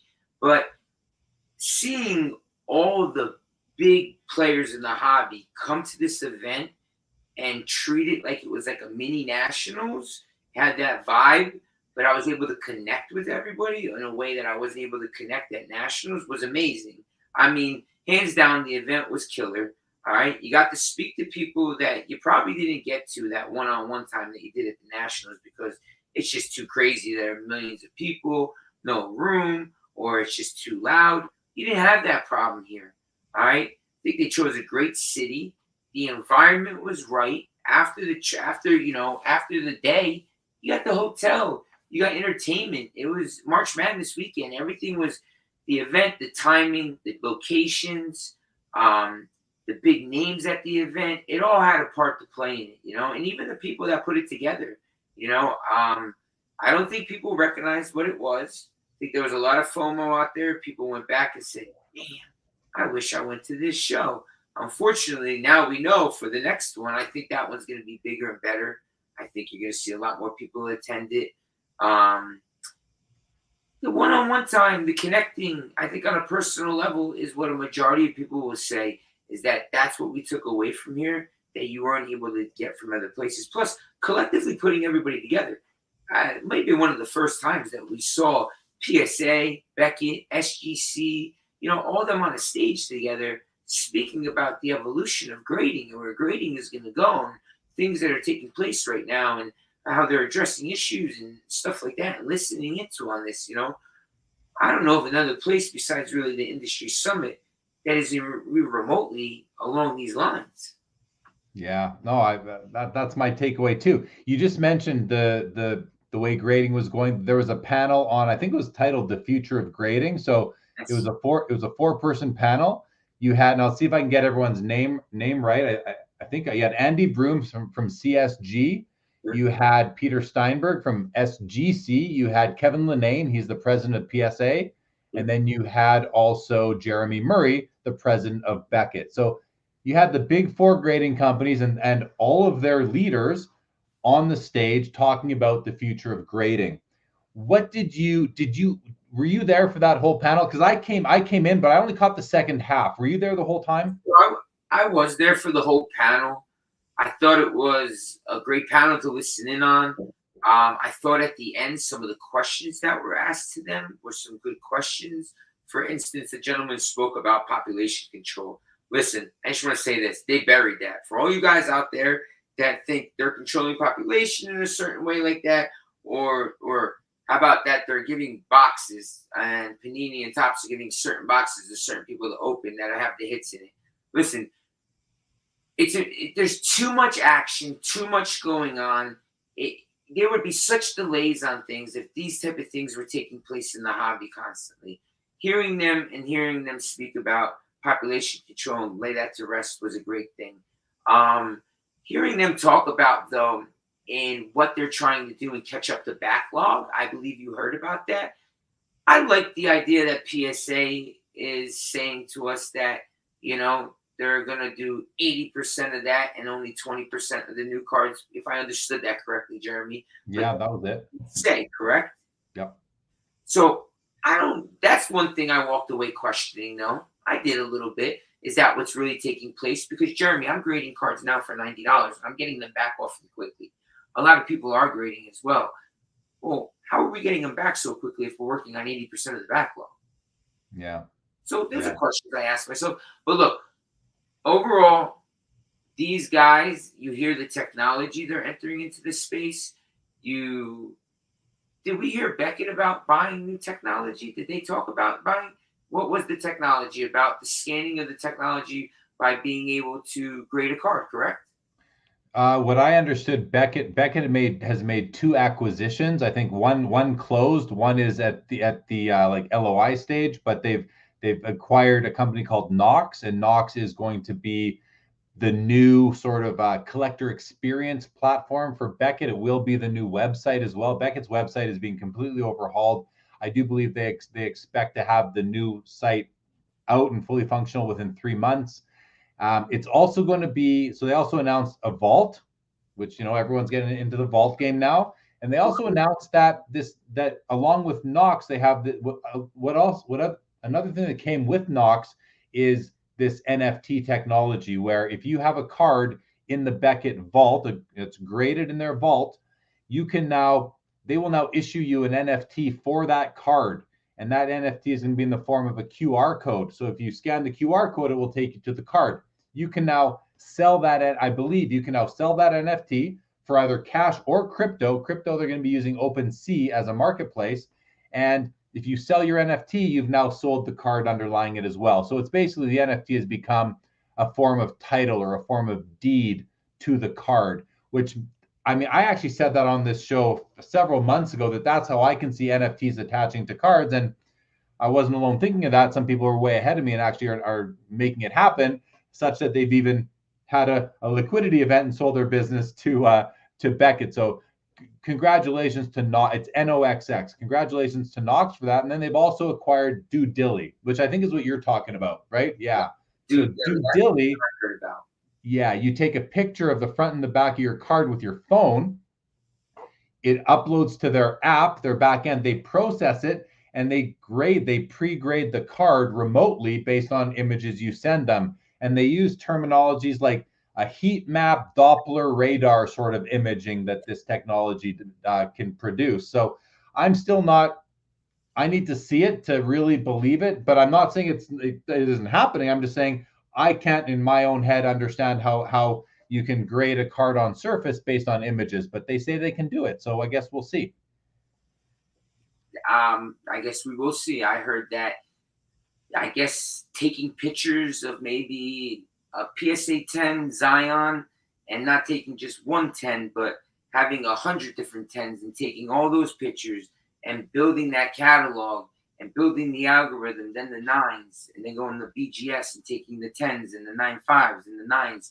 I guess if you start taking multiples of these, the algorithm gets smarter over time. It can start to, recognize those things. Listen, I'm intrigued by that, though. At the end of the day, Jeremy, I would love to pull out my phone right then and there and know the grade of the card I'm going to get.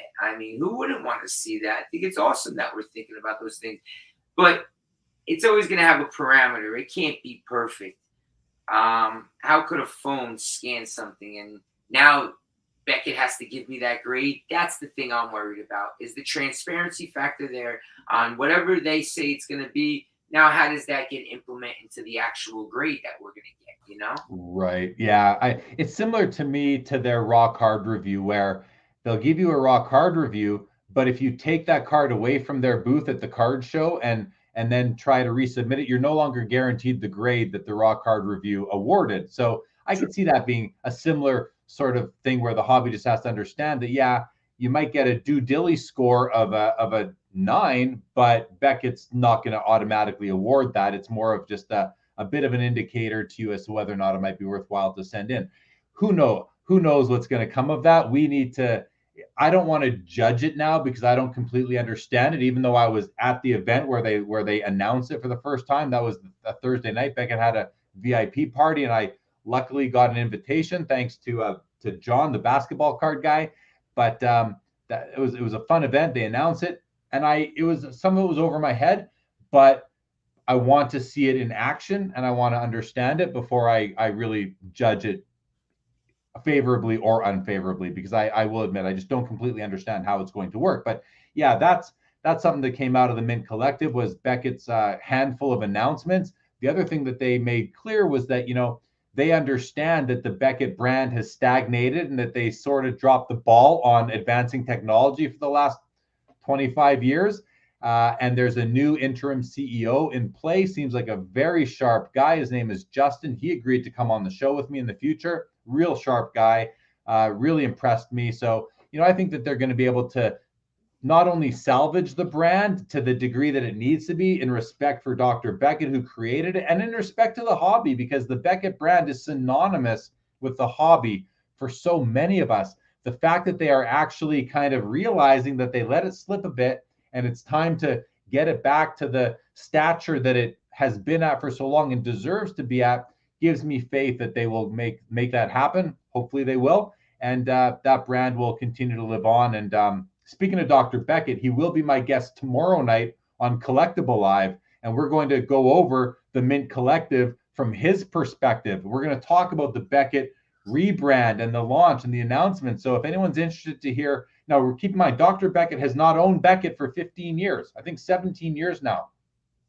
So if anyone's interested in his thoughts on what's been going on with the brand, I don't know how in-depth he'll get, but I'm sure he'll talk a little bit about it because he's aware of the directions that they're moving, as well as the Mint Collective overall. I saw him there. He was there the whole time. So we'll get his perspective on that tomorrow on Collectible Live. I'll just throw that up on the ticker right now. Collectible Live tomorrow, 7:00 Eastern on their YouTube channel, which is youtube.com/collectible-app. So please join us tomorrow night when we're doing that. On that, yeah. So that should be good. It'll be interesting to hear his thoughts on all of it. So, but back to the grading panel. I thought it was very informative. I think there was some talk about AI grading. We'll see how the four companies really implement whatever form or level of AI grading that they have available to them. There were two companies that sort of launched at the show that are computer type grading or mechanical grading, or I don't know, just technology type grading. And we had rare AGS, I believe. Yeah. I saw. Okay, I'm sorry. Yeah. The AGS I wanted to say. Yeah, you're right. AGS was one of them. They were there. They had two of their grading boxes. Those are the only two they have in their business. I asked the question, so they're kind of just getting rolling, I guess, and they're only doing Pokemon and maybe some other TCG categories right now, but or brands, but they're not doing sports cards yet. They plan to. So they've really got some scaling to do to be able to really make any sort of a dent in the market, because they only have two machines that can do one card at a time right now. And then the other one was Rare Edition. And Rare Edition is, they didn't have their grading technology on site, but they did have their slab on site. They do have an impressive slab. It's almost identical to an iPhone. It's a very heavy duty, very heavy slab. So not something where I'd want to have, like a 2-row shoebox filled with them. I don't think it'd be hard to lift, but it's definitely an option for, higher end cards, that sort of thing. I would have to think, but we'll see how these companies do once they're launched and they're taking submissions. What are your thoughts on these sorts of things? So I've been a huge fan of Rare from the very beginning. For my followers and people that follow me, and Jeremy, if we would have got to know each other a little while ago, you would have saw that I was talking about Rare. As soon as I found out about it, I reached out to them, spoke to them a little bit. I liked the idea. And first thing that came to my head was the slab. Love the idea of the slab. Love the shape of it. Love the durability of it. Love the tracking ability. I kept asking myself around 2 years ago is, when are we going to put an RFID chip in a slab? When are we going to be able to pull the slab and scan it in the back of our phone and be able to track that slab wherever it goes? You know, when is that technology going to come? So when I found out there was a company thinking about that and they came to life, and, you know, I saw the phone looking like an iPhone. It also had, I think, like some type of protection that iPhones are using as well, like some type of Kevlar protection around the sides in case it drops, type of glass they were using, or the plastic they were using on it. All those things intrigued me. But it wasn't just that. It was the fact of putting my slab in something better than a 75-cent piece of plastic. Because at the end of the day, I still think at times, like, why is $1 million card in a 75-cent piece of PSA plastic? Yeah. Should PSA have this high-end elite slab by now? Shouldn't they have, like, that elite rare slab that Rare came out with? You know, you were saying you don't want to carry around 100 of them, but wouldn't you want your $50,000 whatever card it was, Ovechkin rookie, inside one of those slabs? And you just had one of them, but it was that slab. So I think, you know, I think part of the BGS and PSA missed out on having that high-end slab for the looks, durability, and there is a demand for it. And then when I look at Rare and I look at these other companies, Rare came to my attention by thinking about them as, you know, the company Supreme. Supreme puts their name on everything, Jeremy. They're very hype. If Rare were to be able to become the Supreme of grading, then people would use Rare for all the high-end stuff. Right. You know? Yeah. No, I think you're right. It's funny when you break it down so simply as to say, why are there $1 million cards inside 75-cent pieces of plastic? And, you know, I've got a lot of cards in PSA slabs, and I think they look nice, but the slabs are not that, they're just not substantial at all. They're pretty flimsy overall, you know. So it does make sense, and you got to wonder why they, you know, if they're going to up the slab game at all at some point, especially now that we're seeing some competitors come into the space with you know, souped up slabs, if you will. So really interesting stuff. I think Skeppy jumps in, and first of all, yeah, we are back at it. Good to have you here. Goes on to say that it says, I don't think you can have trackable slabs for all kinds of legal and privacy reasons. So perhaps there's something to that. I think that talks to your RFDI comment earlier. Tom Newman says there, I think he's talking about AGS, says their grading computer looked old as hell. I mean, I saw it, but I think, you know, it's just, it was a box with a platform for the card to sit on, and it kind of went under a laser and turned around and went under the laser again. So we'll see. I got to say, I love all this chat about ranking all-time favorite Canadians, and I see I'm falling like 5th for some people here. I think someone said I was, oh, here we go. Alf says I'm in the top 15. That's too funny. Yeah, among the people that watch this show, that's it. Here, Justin says Jeremy is climbing up my favorite Canadian power rankings. He currently ranks 5th. Too funny. Cracked is offering to produce the Jeremy Lee Canadian GOAT rookie card if I agree to sign 5,000 cards first. I'm gonna break my hand, man. 5,000 cards. I'm no basketball player, hockey player, to be able to sign that many. But I appreciate these comments are pretty funny. Goes on to say, VeeFriends Dutch auction coming soon. Official Lee sketch cards on YouTube, worn t-shirt cards. Hilarious. Thanks for the update on the Flames game, Lapper. Appreciate that. Big baller brand slabs, baby, says Justin Vick. Tom Newman likes the idea about having a premium PSA slab. Alf Godet says, I want AI to authenticate my cards, humans to grade it. Interesting comment from Alf right there. And I can see we got Eddie from Investicard. And yes, Eddie, we are live. We are live, my man. We are live. Eddie hosted a nice party on Friday night at the Mint in a nice penthouse at Planet Hollywood. Thanks again to Eddie for hosting that. And I said to him, you know, he's the only person that I'm aware of that kind of hosted a party outside of the Mint Collective itself. There was a Friday night reception on the show floor itself. There were cocktails and there were hors d'oeuvres. It was really nice. And then Saturday night was the big party at the Hakkasan, which was a lot of fun. Paul Pierce was there. I think Emmett Smith was there. A couple of others. It was cool. I mean, Peyton Manning was at this thing too. Jerry Rice was at this event. It was pretty cool. But Eddie actually organized an event to bring some hobbyists together outside of the regular show hours. So I gave Eddie kudos on that for sure. What is Lapper says, if Jeremy sits down and has a beer with me at the next expo, he dramatically climbs the rankings. Consider it done, Lapper. Consider it done. Definitely. Investicards. Eddie says, Chris is one of the hardest hobby hustlers in the game. There you go, Chris. You know what? And you're working hard, is what I gather from it all. So kudos to you. I don't like that at all. Flames are down 3-2. Mood changing slabs. Value goes up as they then golden, and down they turn brown. I get it. I think what he like those old mood rings from the old days, you know, as you get happy, the mood ring changes to a brighter. You say as the value goes down, the slab turns more gold. As the value goes down, it turns more brown. So interesting idea there, Cracked Card Co. Anything else on the Mint Collective, Chris, that stick out to you? Like, were you able to meet a lot of people and get everything done that you wanted to get done? Yeah, you know, I think I said before that I was able to talk to a lot of the ones I wanted to speak to. I want to mention that PWCC's booth was awesome. Loved it. Let's talk about Mint Collectibles booth. I love the fact that Mint had an amazing booth. The cards they put in it, Mint gave me the opportunity to break for the kids.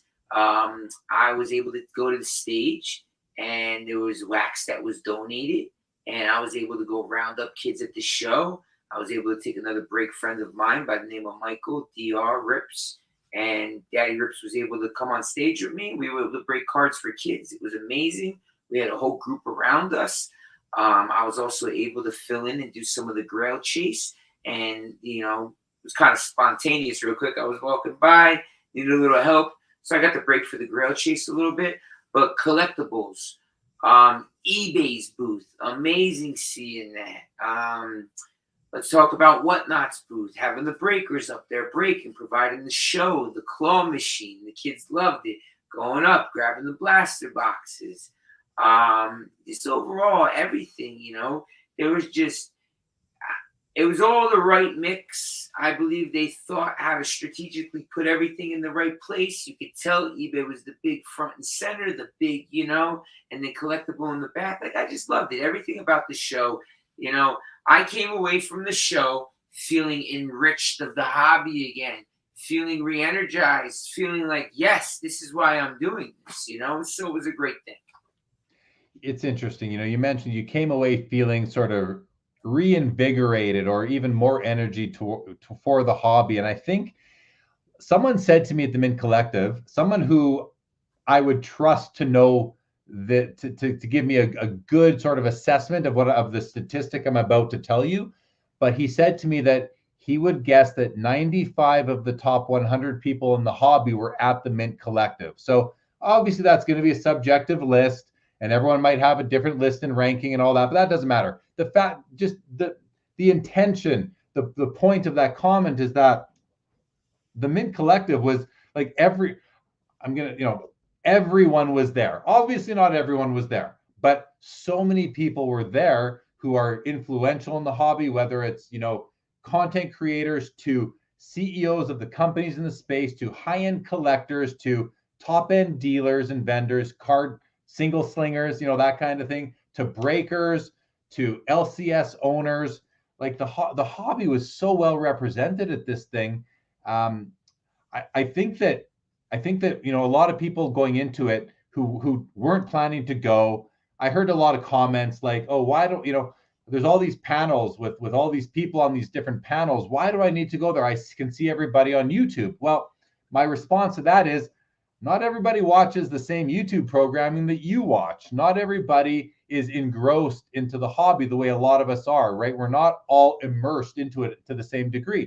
And there's a lot of new people coming into the hobby who don't watch YouTube, let's say, or listen to the same podcast. So it was a great opportunity for so many new people to come in and just get this quick, accelerated immersion course into the hobby if they were to attend all these different panels. So there was so much more to it than just let's rehash the same old people and the same old content.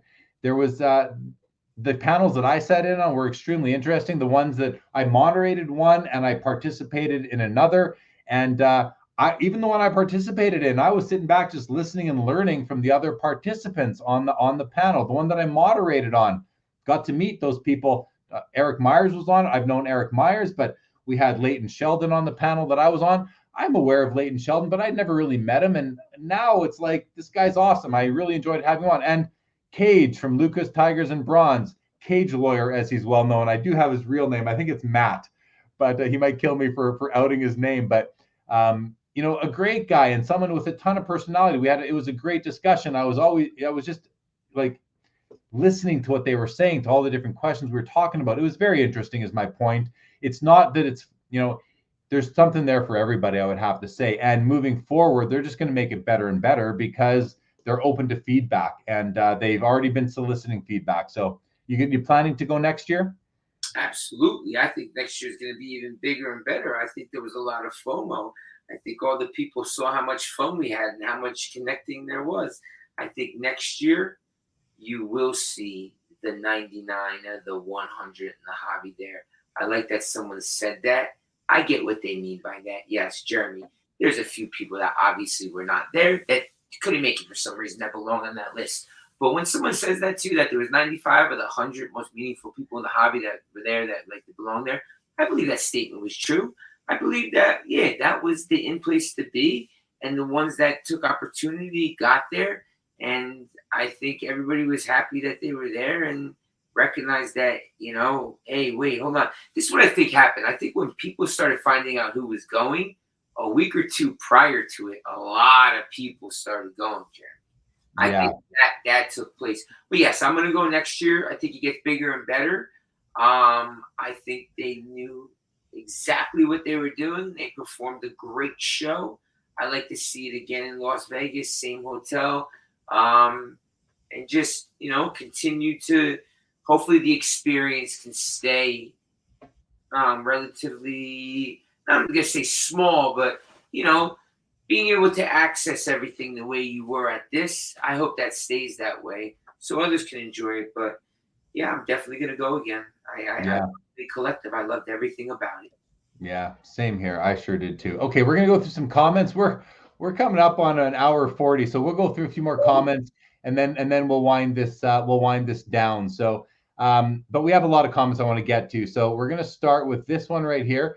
Eddie from Investicard says, can you give your thoughts on liquidity in the hobby with breakers and how that needs to be serviced? And I bring this up because we talked about liquidity in the hobby earlier and how you're addressing it yourself. You want to just make some comments on that? There are some breakers that need money out there. How can we provide a service of liquidity to these breakers? Well, at the end of the day, some of these breakers are collectors. I've been saying this over and over again, and this is no way to push what Eddie's doing. But listen, Eddie's providing a service. If you're a breaker out there and you have some cards that you don't want, maybe talk to Eddie. Maybe he could provide you some money for those cards, and then you could pour it in the wax and turn it into your table. But yes, finding a way maybe for some of these breakers, because at the end of the day, with the money they have, allows them to obtain a product, allows them to buy. Buying smart, buying early, pre-buying, buying extra, holding. These are all variables in winning in this. If you can only do one, buy and just sell, you're not just going to, you need to hit the other marks here. I'm telling you, it's a multifaceted thing. So it's a tough thing, man. How do you get money into these guys' hands without them being able to give you something? You know, it's tough, man. It's tough to figure out how to do that without them actually having substance of some sort. So that's a tough thing. Well, Eddie just launched CardFi, his card funding service. So check out CardFi, everybody, if that's something that you could use. Dave Bolaton says, it looked like a nice trade show, but I wouldn't confuse the top 100 with the bread and butter collectors that ultimately drive demand.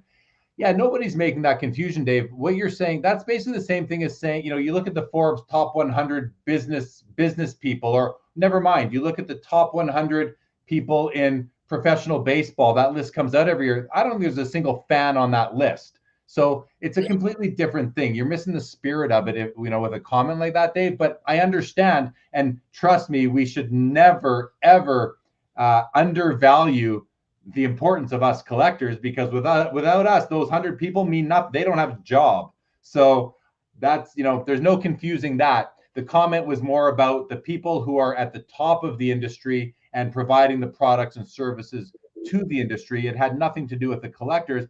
But, if you're talking about the caliber of collectors, I can't tell you who a billionaire is just from them walking by my table. But I was told that there were a few of these like billionaire type collectors walking the show floor buying cars. Now, I didn't sell any cards like that, so I don't know that I met them. Probably saw them, but I can't pick them out from a crowd. So I think we had a lot of the high-end collectors there as well. And to Dave's comment, a list of, I don't want to have to put a top 100 list together of collectors, but go to the National. That's where you're going to see, probably 900 of the top 1,000 collectors, at least in North America, if not the world, at that show. But the comment itself, it's kind of apples and oranges in my opinion, what you're getting at there, Dave. But thank you for the comment. Corey says, I love this, playing off of Eddie's comment. Can Chris give his thoughts on displaying your cards in the hobby and how that can be done? Eddie always branding. Corey owns Show Your Slabs, makes some amazing display pieces for people to show their cards off. And he has something coming for me actually to display my 9-letter nameplate soon for Howard Chuck. So I'm excited for that.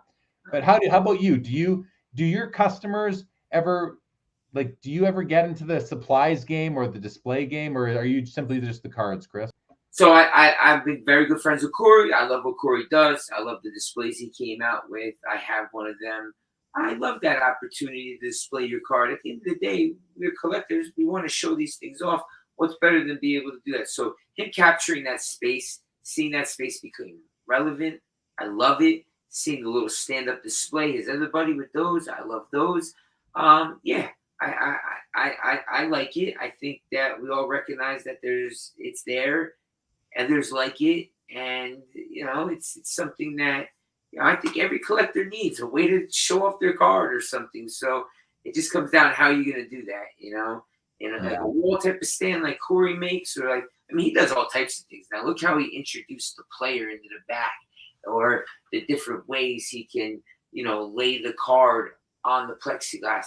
Listen, I'm a grassroots type of guy. What he built was out of nothing. It was an idea to cater to us, and I loved it. And it catered to sports cards. Nobody else was thinking that at the time. So more power to him. I love that he came up with it. And I got to tell you, nobody works as hard to set up their booth as this guy does. The guy's making trips to Home Depot, in the hours leading up to the show to make sure that his booth looks just perfect. So kudos to Corey and the effort that he puts in to his business and the hobby in general. Scott wants to know, did I get my Jordan card back? I did not. Unfortunately, I did not get my Jordan card back, but the new owner is very happy with it, and I hope that he enjoys it very, very much. Bobby Burrell. Yes, I will be having Leighton and Cage on the show. Definitely. These are some great guys in the hobby, great hobby ambassadors. They will definitely be coming on the show. Thank you for asking that. Definitely. We won't get into that. Thank you, Eric Stefano. Great. Rolling with FD in the house. Sorry, I don't want to cut off Eric Stefano. Thank you for being in the show. Thanks for dropping the comment, Eric. Rolling with FD in the house. Yes, it was great to meet you and your son, FD, at the show. And I've been watching some of your content ever since. Keep up the great work, buddy. Rolling FD. Check out his YouTube channel for sure. Joe Perot says, Leighton graciously looked over one of my vintage cards, appreciated his time and insights. Yeah, Leighton, as Richard goes on to say, is a class act in the hobby. One of the most just knowledgeable people when it comes to vintage. He's the owner of Vintage Breaks. And sorry, Leighton, it's I'm having a Vintage Breaks, and someone remind me, please. Please remind me. You bet, Eddie. You're welcome to the show. Oh, it's only the end of 3-2 St. Louis after 2. Okay, good to know. Eddie, you're welcome for the shout out. We have Jeremy number 2 from Collectors League in the house. Good evening, Jeremy. Great to see you. Dave Kaplan, what is going on? And Skeppy says, the hope is that the 100 people at the top are like sponges and taking in as much as they can. The hobby will certainly need the ideas and innovation that they can provide. Just collect. Thank you, Joe. Thank you, Joe. That is correct. Leighton Sheldon is the owner of Just Collect and Vintage Breaks. And yeah, back to Skeppy's comment here. I'll tell you, I know that Josh Luber, who's definitely one of the top, most influential or important people in the hobby right now, he was taking meetings throughout this show with owners of card shops so that he could hear their concerns and try to find ways to work. Listen, I didn't sit on these, so I'm speculating when I'm saying that what he was doing in them, but he was giving them their time, giving them his ear, and you got to think this guy is doing some listening. So very encouraged by that. All right. I just need a break. I've been talking for a while here. Anything else? Listen, we can wrap this up, but Chris, is there anything else that we haven't touched on yet that you'd like to touch on? Overall, Jeremy, there's so much to talk about in this hobby. I just want to tell you again, I'm grateful for the opportunity to come on here, share a little bit of my story, allow others to connect with me a little bit, allow you to ask me some of the questions. I think overall, if there's any questions in the break space, anything that's taken place over the past 2-3 years, if you have anything, listen, if it didn't get covered here, take the time to DM me. I'm not here trying to help. I'm trying to grow. I'm trying to be an asset to others in this community. I'm trying to be an asset into the vision of what Fanatics and Tops is going to grow. I'm trying to collaborate with others. I love to come back on this show sometime. I love for others to be able to come up with questions that maybe they have a breaker like myself. And again, if there's any way for me to ever help, my thing is to provide education. If anybody can watch anything that I do and take something from it, please just recognize that, I've lost to win in this space. I recognize that I had to grow a break brand. I would lose to win in this space. I think people recognize what I mean by that. So give a little bit to take a little bit, give a little bit to win a little bit. Recognize that your followers, make you. Okay, so if you're a breaker, even a sports card shop owner, your customers, your engagement, your audience, make sure you're grooming it properly. Make sure you're taking care of them properly. Make sure you're recognizing them properly. At the end of the day, they make you who you are. And just identify that, So if there's anything that you guys can take away from me, look, I'm a guy who's constantly trying to learn. I don't know anything in this space besides the stuff that I take the time to either fail at and learn to create the solution to, or take the time to, spend hours on YouTube, hours learning stuff, just like anybody else. We're in the Wild West. This is a new space. We're paved a new foundation. Let's continue to stack the bricks on this foundation and make it grow. I think what we're going to see Luber and Fanatics them do is going to be absolutely remarkable. My ambitions and the way I can see things are, the dreams are big. I want others to dream big. I think we can take this space to a whole new level. I think the opportunities are priceless. I think things are going to start moving fast. Strap in. I love the show. Grateful to come on here anytime again. Again, the hobby's growing. One last thing. You can never know everything in this hobby. Pick small pieces and learn those pieces, okay? Or learn something by tapping into Instagram, Twitter, TikTok. There's so many social media and forefronts and platforms to use to grab this data and this information from. Be smart in today's hobby, okay? Weigh pros and cons. You want to be a breaker? Go take 5 things from the top 5 breakers you like and implement them, and then create yourself, okay? Be smart here. All right, that's it. And I appreciate it, dude. I loved every minute of it. Hey, man, it's those are some real wise words there. So I appreciate you sharing those with the audience. That's great. I'm not even going to wrap that up for you. I'm going to go to a few more comments as we do close out the show. Want to thank everybody for joining us tonight. It's been an honor to bring Chris on and introduce him to anyone here who wasn't familiar with him yet. You can follow him on Instagram at Rippin Wax and on TikTok at Rippin Wax 2. It's on the ticker right now. Again, tomorrow night on Collectible Live, my guest will be Dr. Beckett. That is on the Collectible TV YouTube channel. That's going to be a fun one. He's always got some great insights. Also the name of his podcast, Dr. Beckett's Sport Card Insights. So to close out the show, Bobby Burrell says he's known Leighton Sheldon for 20 years. He advertised his company Just Collect in Bobby's 2006 price guide. Very cool. Goes on to say Chris rocks. That is a reference to you, Chris, not Chris Rock. Beavis Cards, thanks for the content. Another great guest. Can you email Backyard Breakers all that advice? LOL. Jeremy, let's go, let's go. Justin Vick says, great mindset, good show. Time for me to have Beyonce dreams. And a wave cap. Has Jeremy ever worn a wave cap? What's a wave cap? Well, no, me and Jeremy are bald. What do we need wave caps for? There we go. We don't have any hair. Wearing this. Yeah, we're okay with that. Merle World joins the show. Rise and shine too late, missed the show. Welcome to the show, Merle World Cards Canada. Someone asked, I didn't get to the comment. Someone asked about Merle World earlier on. I'm not going to be able to find the comment now, but I apologize. Couldn't get to them all today. But that's going to be it, everybody. Thank you for joining the show tonight. Chris, a pleasure to have you, man. You are a bright light in the hobby. You seem to be a very professional breaker, and Whatnot's lucky to have you on there, and I think the hobby's great to have you. So awesome. Thank you for joining us. Rich says every guy in Clubhouse wears a wave cap. I gotta go in Clubhouse and find out what this is about, because I'm in the dark on it. Rich, fill me in, please, a little bit later. Chris, I'm a little wondering what's going on as well with the wave cap thing, but whatever. I'll find out later. Hey, one last time, thank you so much, man. Let's continue to make this hobby grow. Sky's the limit, man. Sky's the absolute limit here. And look forward to seeing all you guys. Come say hello. It does feel like sky's the limit, especially after all the positive stuff that came out of the Mint Collective. No after hours tonight, guys.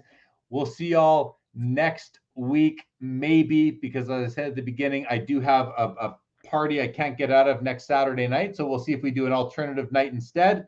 Keep posted, keep watching the channel, the YouTube, the Facebook group, my Instagram, and all that. Chris, hang tight right there. Everybody else, thanks again for joining. This episode of Sports Cards Live is over.